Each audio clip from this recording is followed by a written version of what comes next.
Bible ప్రకారం విశ్రాంతి దినము అనగా సబ్బాతు శనివారం అయినప్పటికీ క్రైస్తవ సమాజము, క్రైస్తవ విశ్వాసులు ఆదివారాన్ని ప్రభువు దినముగా భావించి, ఏ రోజైతే లోకరక్షకుడు యేసుక్రీస్తు మరణాన్ని గెలిచి తిరిగి లేచాడో అదే మన విశ్వాసానికి ఆధారం గనుక, అనగా యేసుక్రీస్తు మరణమును గెలిచి ఉండకపోతే మన విశ్వాసానికి విలువ లేనే లేదో.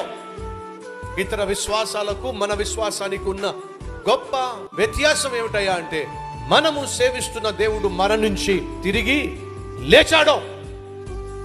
కాబట్టి మన విశ్వాసానికి ఆధారము క్రీస్తు యొక్క పునరుద్ధానము గనుక ఆ పునరుద్ధాన దినమే ఆరాధించటానికి అద్భుతమైనటువంటి దినముగా మన పూర్వీకులు భావించారు. కాబట్టి ఆదివారము దేవుని సన్నిధికి వచ్చి ఆరాధించడం ప్రారంభమైంది.